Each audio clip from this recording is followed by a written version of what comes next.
Fittingly, Hampshire was also the first U.S. college to divest from apartheid South Africa over 3 decades earlier. The decision to divest was actually a result of a 2-year intensive campaign by the campus group Students for Justice in Palestine, who had collected some 800 student, professor, and alumni signatures on their institutional statement calling for divestment before they went public. And in November 2009, Students for Justice in Palestine of Hampshire hosted a US-wide BDS student conference to organize and galvanize the growing divestment campaigns going on all over campuses throughout the US. Collectively, SJP, Students for Justice in Palestine, represents a huge potential for BDS organizing at a national level. In October 2010, this potential was recognized by the pro-Israeli Anti-Defamation League, which placed SJP in the top 10 anti-Israeli groups in the United States. SJP responded in a letter stating, United States foreign aid to Israel, which numbers in the billions every year, is chief among the issues enabling Israel's continued occupation and racism. As students in America, therefore, our duty is threefold: to apply our academic rigor to learn the truth, to educate and hold our communities accountable for support given in our name, and to lobby our government to end its diplomatic cover for Israeli injustice. They went on to say, tongue-in-cheek, they invited the ADL to reconsider its categorical silence on the egregious Israeli human rights violations by joining the movement for freedom, equality, and justice in Palestine.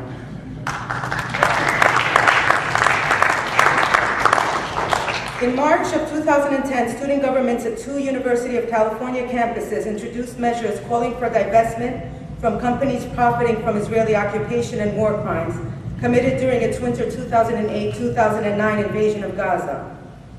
In response, the university president, Mark Yudof, and the UC Board of Regents issued a formal UC statement on divestment, which rejected the singling out of Israel.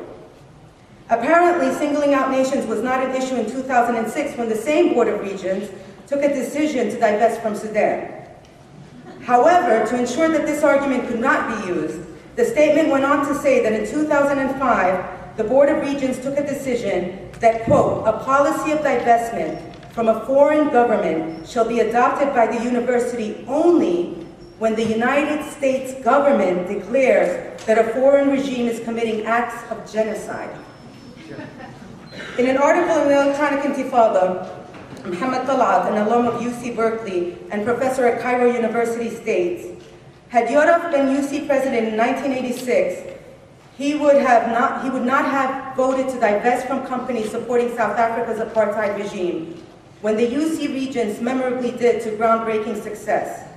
As an academic and presumed defender of free speech, the UC president should be protesting this policy, not advocating it. Removing all responsibility and independence of an academic institution and its constituents to assess state policies and actions and their own investment and complicity within it is unbelievable.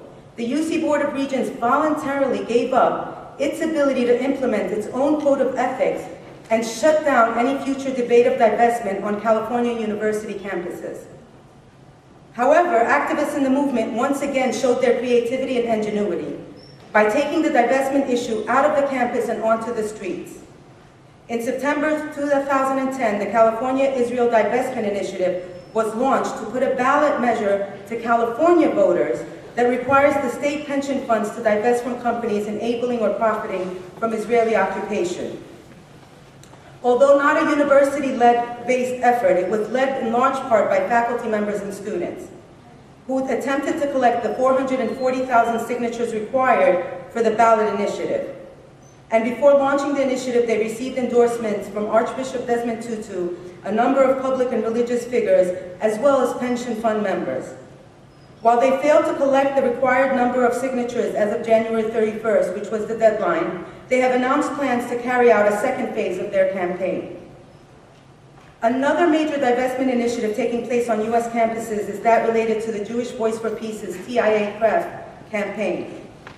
Tiaa-Cref constitutes one of the world's largest retirement funds with 3.5 million academic, medical, cultural, and research practitioners.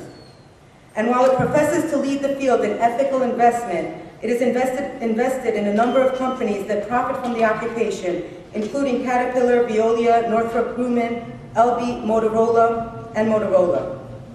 To date, the campaign has collected some 20,000 signatures and launched an online clearinghouse for information, WeDivest.org. The potential of this campaign is considerable. It enables small groups on campuses and elsewhere to carry out a BDS initiative with only minimal resources. As the campaign is centralized, the research has already been done. And as the campaign doesn't target universities themselves, there is less of a basis for backlash.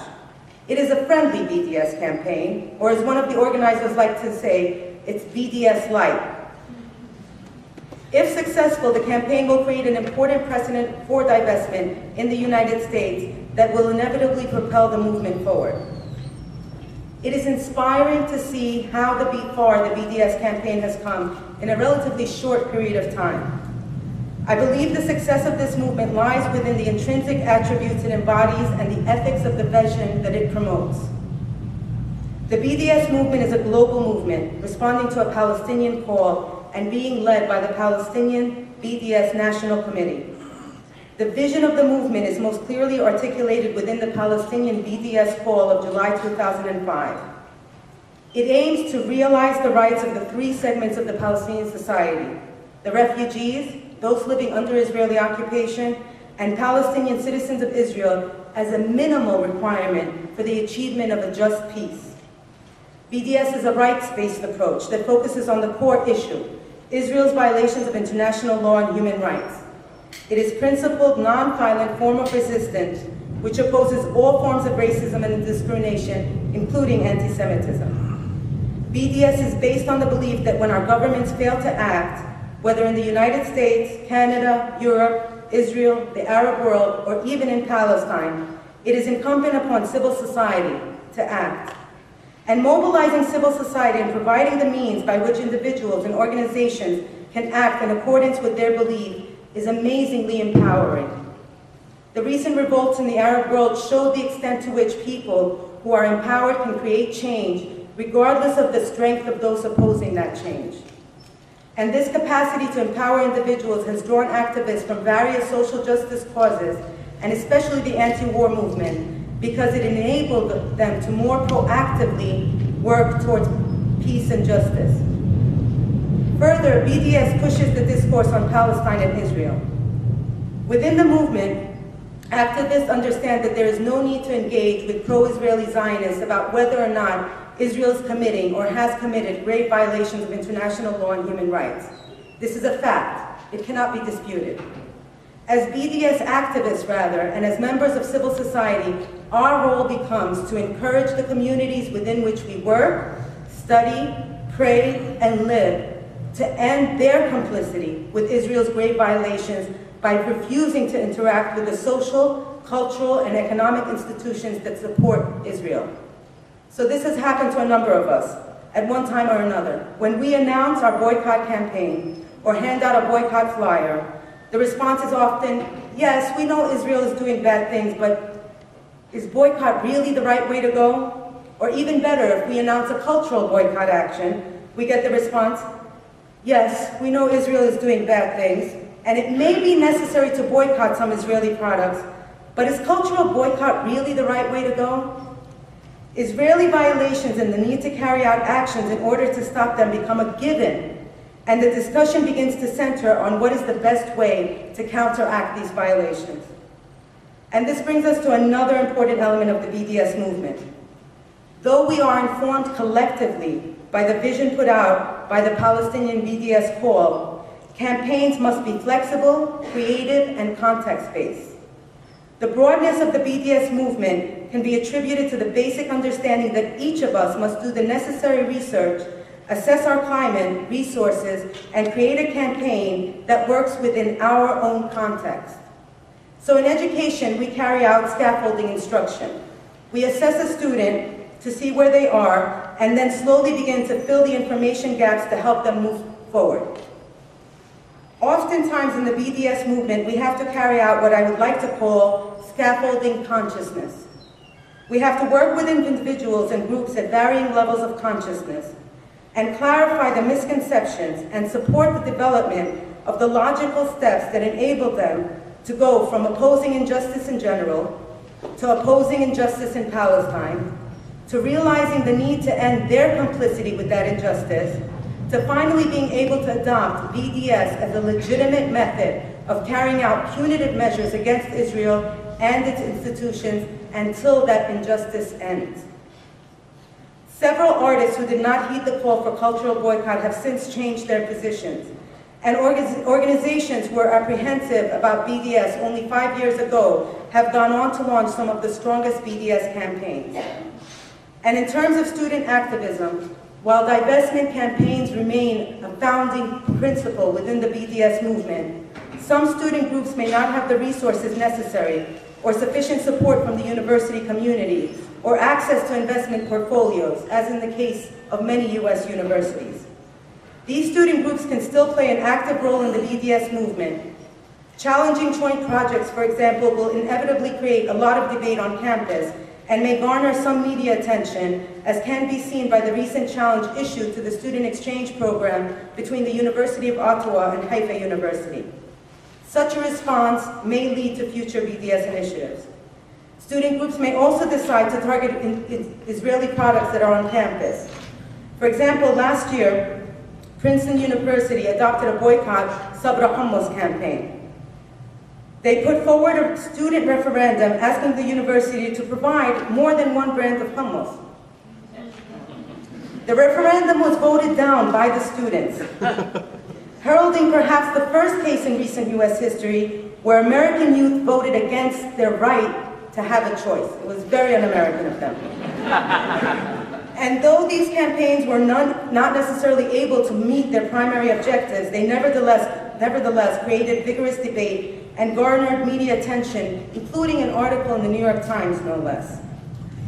In short, BDS initiatives are not isolated and cannot be carried out in isolation. A BDS action in one community creates ripples that go beyond its designated objective. We can see that with Israeli apartheid. We can see that with the amazing information technology that's being used to put out BDS initiatives and share them with the world, from flash mobs to decisions to divest, that inevitably impact on other campaigns. Our own campaign, Adana New York's campaign against the Israeli diamond magnate and settlement builder Lev Levayev and his company Africa Israel is another example. When we began the campaign in 2007, we could not have imagined that we would be able to convince UNICEF and Oxfam and US celebrities to disavow their relationship with Levayev. We could not have imagined that we would inspire British activists to support us to get the British government to end relations with Africa-Israel. We could not have imagined that activists throughout Europe and in Palestine would support us in getting investment banks and, more importantly, government pension funds in the UK, Denmark, the Netherlands, Sweden, and Norway to divest from Africa-Israel. Our combined efforts forced Africa-Israel to make a statement, a public statement saying that they are not now building, nor do they have any plans to build, settlements in the occupied West Bank.